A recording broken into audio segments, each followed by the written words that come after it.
2025 সালে মহাকাশতলা বহুমুখী উচ্চ বিদ্যালয়ের বার্ষিক ক্রীড়া পুরস্কার বিতরণ অনুষ্ঠানে মঞ্চ উপবিষ্ট রয়েছেন অধ্যক্ষ অনুষ্ঠানের সম্মানিত সভাপতি মহোদয়। মঞ্চ উপবিষ্ট রয়েছেন অত্র এলাকার গর্বের গণ, আপনার আমার সবাই সর্বজন শ্রদ্ধেয় এদেশের আজকের অনুষ্ঠানের মধ্যমণি গণপ্রজাতন্ত্রী বাংলাদেশ সরকারের সংসদীয় সচিবালয়ের মাননীয় সচিব মহোদয় ডক্টর আনোয়ারুল্লাহ এফসিএম সাহেব।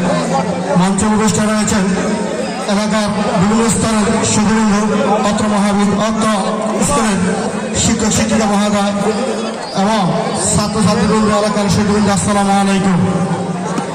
এই মহাকাশতলা উচ্চ বিদ্যালয় এটা আমাদের একটি আবেগ, অনুভূতি এবং ভালোবাসার কেন্দ্রস্থল। আমরা এই প্রত্যন্ত গ্রাম অঞ্চলে এই প্রতিষ্ঠান থেকে শিক্ষা লাভ করে দেশের বিভিন্ন স্তরে আজকে সেবাদান করতেছি। এটি অত্যন্ত একটি সুনামধন্য এবং ঐতিহ্যবাহী শিক্ষা প্রতিষ্ঠান। এই শিক্ষা প্রতিষ্ঠানটি অত্র ইউনিয়নের মধ্যে একসময় একমাত্র শিক্ষা প্রতিষ্ঠান ছিল, এখন অনেকগুলি শিক্ষা প্রতিষ্ঠান হয়েছে, কিন্তু হলেও সুনামের সহিত এখনও এই শিক্ষা প্রতিষ্ঠানটি তার মা এবং সম্মান নিয়ে দাঁড়িয়ে আছে। এখন আমার এই শিক্ষা প্রতিষ্ঠানে অনেকগুলো ঘাটতি তৈরি হয়েছে, বিশেষ করে ছাত্র সংখ্যার খুবই সংকট। আমি শুনে অত্যন্ত অবাক হয়েছি, ষষ্ঠ শ্রেণীতে মাত্র 40 জন স্টুডেন্ট ভর্তি হয়েছে। আমাদের এর কারণ বিগত আমলে বিভিন্ন স্বজনপ্রীতি এবং বিভিন্ন রকমের সমস্যার কারণে এই বিদ্যালয়ের ছাত্র সংখ্যা দিন দিন কমে যাচ্ছে। বিশেষ করে বছর দিসান্দা বেয়ারা এই ব্লকের ছাত্র সংখ্যা একেবারে এইদিকে এখন আর আসে না।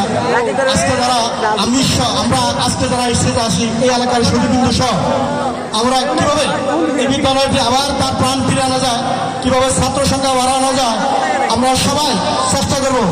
বিশেষ করে আমরা ভালো ছাত্র যদি আমরা তৈরি করতে চাই, ভালো প্রোডাক্টস করতে চাই, আমাদের বিভিন্ন প্রাইমারি স্কুল থেকে ভালো স্টুডেন্টগুলো ভর্তি করাইতে হবে।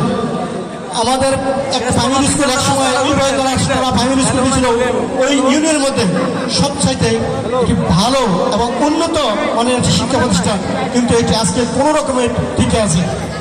তা আমি আজকের অনুষ্ঠানে বিশেষ করে প্রধান অতিথি মহোদয় এবং সভাপতি সহ সবার কাছে সবাই অনুরোধ জানাবো, আমিও থাকবো সামনে। আমরা কিভাবে এই বিদ্যালয়টির ছাত্র সংখ্যা বাড়ানো যায়, বিশেষ করে আমরা জানুয়ারি বা ডিসেম্বর মাসে বছর প্রাইমারি স্কুলে ক্যাম্পিং করবো, দয়রা প্রাইমারি স্কুলে ক্যাম্পিং করবো। ওইখানে ভালো স্টুডেন্টগুলোকে আমরা কিছু প্রণোদনা প্যাকেজ ঘোষণা করবো।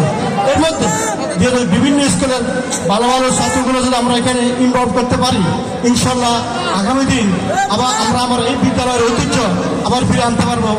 আজকে অনুষ্ঠানটি আমাদের অত্যন্ত পরিশ্রম করে যারা আয়োজন করেছে, আমি অত্র অঞ্চলের সমস্ত মানুষের পক্ষ থেকে তাদেরকে ধন্যবাদ জানাচ্ছি।